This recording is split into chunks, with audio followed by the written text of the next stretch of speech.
Sai Satcharitra Chapter 28 Sparrows Drawn to Shirdi 1. Lakshmi Chand 2. Burhanpore Lady 3. Megha. Preliminary. Sai is not finite or limited. He dwells in all beings, from ants and insects to the god Brahma. He pervades all. Sai was well versed in the knowledge of the Vedas as well as in the science of self-realization. As he was proficient in both these, he was well fitted to be the Sadguru. Anyone, though learned but not be able to awaken the disciples and establish them in self-realization, does not deserve to be called a Sadguru. Generally, the worldly parents give birth to the body, but death invariably follows life. But Sadguru does away with both life and death, and so he is more kind and merciful than anybody. Sai Baba often said that let his man, devotee, be at any distance, 1,000 kos away from him. He will be drawn to Shirdi like a sparrow with a thread tied to its feet. This chapter describes the stories of 3 such sparrows. Lala Lakshmi Chand. This gentleman was first serving in the Sri Venkateshwara Press in Mumbai, then in the railway department, and afterwards in the firm of Messrs. Raleigh Brothers and Co. as a munshi, that is a clerk. He came in Baba's contact in 1910. 1 or 2 months before Christmas, he saw in his dream at Santa Cruz, which is a suburb of Mumbai, an old man with a beard standing and surrounded by his bhaks. A few days later, he went to the house of his friend, Mr. Dattatreya Manjunath Bijur, to hear the Kirtan by Das Kanu. It was and is always the practice of Das Kanu to keep Baba's picture in front of the audience while doing the Kirtan. Lakshmi Chand was surprised to see that the features of the old man he saw in his dream tallied exactly with those in the picture, and thus he came to the conclusion that the old man he saw in his dream was Sai Baba himself. The sight of this picture, Das Ganu's Kirtan, and the life of the saint Tukaram on which Das Ganu discoursed, all these things made a deep impression on his mind, and he decided to go to Shirdi. It is always the experience of the bhaks that God always helps them in their search for Sadguru and other spiritual endeavors.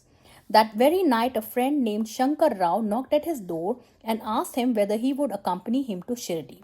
His joy knew no bounds, and he at once decided to go to Shirdi. He borrowed rupees 15 from his cousin and after making due preparations, left for Shirdi. In the train, he and his friend Shankar Rao did some bhajan and inquired about Sai Baba with some fellow passengers, 4 Mohammedans who were returning to their place near Shirdi. They all told them that Sai Baba was a great saint living in Shirdi for many years. When they reached Kopargaon, he wanted to buy some good gawas as offering to Baba, but he was so wrapped in the scenery and the sights there that he forgot to purchase them. When they were nearing Shirdi, he was reminded of the gawas. Just then he saw an old woman with a gawa basket on her head running after the tonga. The tonga was stopped and he gladly purchased some fruits, when the woman said, "Take all the rest and offer them on my behalf to Baba." The fact that he had intended to purchase gawas but had forgotten to do so, the old woman's encounter and her devotion to Baba, all these were a pleasant surprise to both the friends, and Lakshmi Chand thought in his mind that the old woman might be some relation of the old man he saw in his dream. Then they drove on and came near Shirdi, and on seeing flags on the masjid, they saluted them. With puja materials in hands, they went to the masjid and worshipped Baba with due ritual. Lakshmi Chand was much moved and was extremely happy to see Baba. He wrapped himself around with Baba's feet as a bee with a sweet-smelling lotus.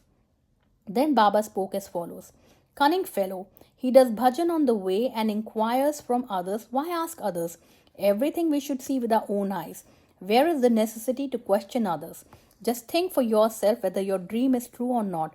Where was the necessity of the darshan by taking a loan from a Marwadi?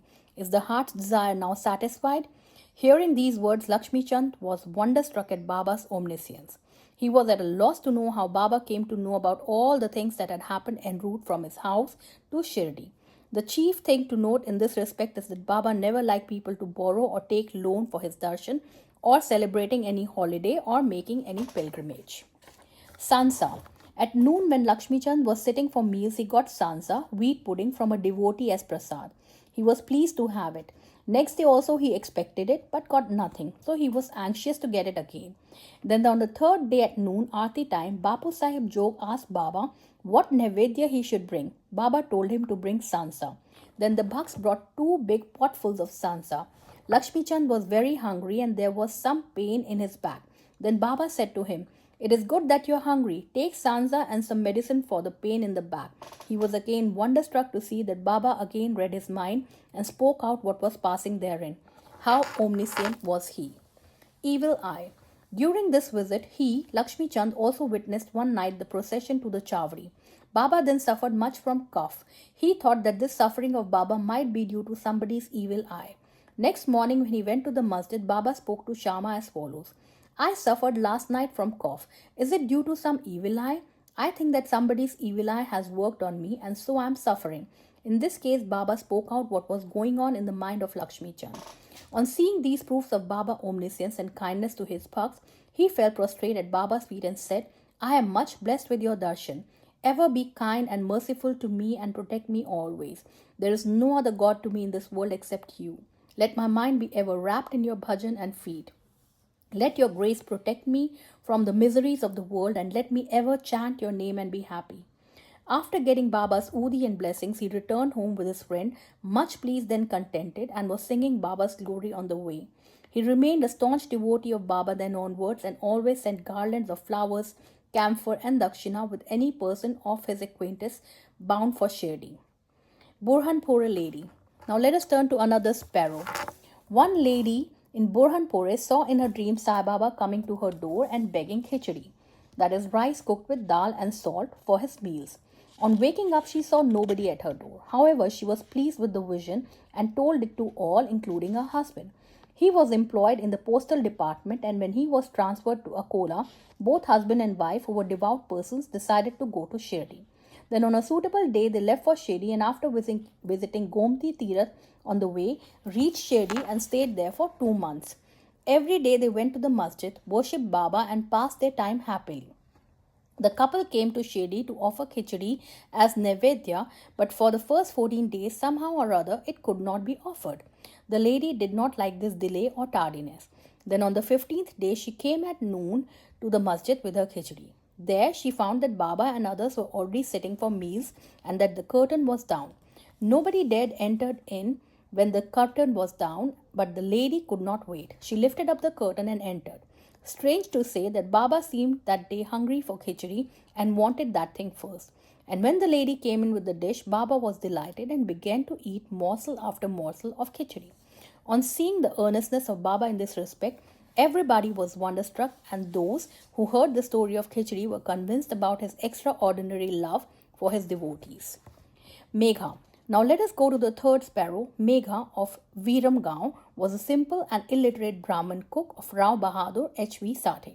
He was a devotee of Shiva and always chanted the 5-syllable mantra Namah Shivaya. He did not know the Sandhya nor its chief mantra, the Gayatri. Rao Bahadur Sathe was interested in him, taught him the Sandhya and the Gayatri. Sathe told him that Sai Baba of Shirdi was the embodiment of God Shiva and made him start for Shirdi. At Bharuch railway station, he learned that Sai Baba was a Muslim and his simple and orthodox mind was much perturbed at the prospect of bowing down to a Muslim, and he prayed to his master not to send him there.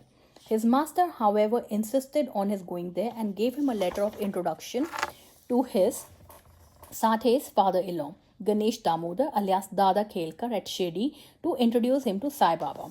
When he reached Shirdi and went to the masjid, Baba was very indignant and would not allow him to enter.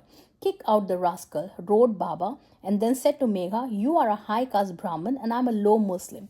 You will lose your caste by coming here. Just get away." On hearing these words, Megha began to tremble. He was wondering as to how Baba had come to know about what was passing in his mind. He stayed there for some days, serving Baba in his own way, but was not convinced. Then he went home and then to Triambak, Nasik district, and stayed there for a year and a half. Then again he returned to Shirdi. This time, at the intercession of Dada Khelkar, he was allowed to enter the masjid and stay in Shirdi. Sai Baba's help to Megha was not through any oral instruction. He worked upon Megha internally, mentally, with the result that he was considerably changed and benefited. Then Megha began to look upon Sai Baba as an incarnation of Shiva. In order to worship Shiva, bay leaves are required, and Megha used to go miles and miles every day to bring them and worship his Shiva, Baba. His practice was to worship all the deities in the village and then come to the masjid, and after saluting Baba's Gaddi Asan, he worshipped Baba, and after doing some service, shampooing his legs, drank the washings, tirath of Baba's feet. Once it so happened that he came to the masjid without worshipping Khandoba, as the door of the temple was closed. Baba did not accept his worship and sent him back again, saying that the door was open then. Megha went, found the door open, worshipped the deity, and then returned to Baba as usual. Ganges bath. On one Makar Sankranti day, Megha wanted to besmear the body of Baba with sandal paste and bathe him with Ganges water. Baba was first unwilling to undergo this, but at his repeated requests, he consented. Megha had to traverse a distance of 8 kos, going and returning to bring the sacred water from the Godavari river. He brought the water, made all preparations for the bath at noon, and asked Baba to get ready for the same. Then Baba again asked him to be spared from this bath, saying that as a fakir, he had nothing to do with Ganges water, but Megha did not listen to him. He knew that Shiva is pleased with Abhishek, sacred bath, on that auspicious day. Baba then consented, came down and sat on a wooden board, and projecting his head said, "O Megha, do at least this favor. Head is the most important organ of the body, so pour the water over that only. It is equivalent to the whole bath." "All right," said Megha, and lifting the water pot up, began to pour it on the head, but in doing this, he was so much overwhelmed with love that he cried out, "Har Har Gange, Hail Goddess Ganga," and emptied the pot on the whole body. He kept the pot aside and began to look at Baba, but to his surprise and amazement, he found that only Baba's head was drenched, while the body quite dry. Trident and Pindi. Megha worshipped Baba at 2 places. In the masjid, he worshipped Baba in person, and in the Vada, Baba's big picture given by Nana Sahib Chandorkar. This he did for 12 months. Then, in order to appreciate his devotion and confirm his faith, Baba gave him a vision. One morning, when Megha was still lying down on his bed with eyes closed but internally awake, he saw clearly Baba's form. Baba, knowing that him to be awake, threw akshat, rice grains marked red with kumkum, and said, "Megha, draw a trident," and disappeared. Hearing Baba's words, he eagerly opened his eyes, saw no Baba there, but only rice grains spread here and there. He then went to Baba, told him about the vision, and asked permission to draw trident. Baba said, "Did you not hear my words asking you to draw trident? It was no vision, but direct order. My words are always pregnant with meaning and never hollow." Megha said, "I thought you woke me up, but all the doors were closed, so I was doubtful and thought it to be a vision." Baba rejoined, "I require no door to enter. I have no form. I always live everywhere. As a wire puller, I carry on all the actions of the man who trusts me and merges in me." Megha returned to the Vara and drew a red trident on the wall near Baba's picture. Next day, a Ramadasi Bhakt came from Pune, saluted Baba, and offered him a pindi, a phallic image of Shiva. At this time, Megha also turned up there. Baba said to him, "See, Shankar has come. Protect him, worship him now." Megha was pleasantly surprised to see the pindi. Also in the Vada, Kaka Sahib Dikshit was standing with a towel on his head after having taken his bath, and was remembering Sai when he saw a pindi in his mental vision. While he was wondering about this, Megha came and showed him the pindi presented to him by Baba. Dikshit was happy to know that this pindi exactly tallied with the one he saw a few minutes before in his vision. In a few days after the drawing of the trident was complete, Baba installed the pindi near the big picture which Megha was worshipping. The worship of Shiva was dear to Megha, and by the drawing of the trident and the installation of the pindi, Baba confirmed his faith therein. After continuous service of Baba for many years, doing regular worship and aarti every noon and evening, Megha passed away in 1912. Then Baba passed his hands over his mortal remains and said, "This was a true devotee of mine." Baba also ordered at his own expense the funeral dinner should be given to the Brahmins, and thus this order was carried out by Kaka Sahib Dikshit. Bow to Sri Sai, peace be to all.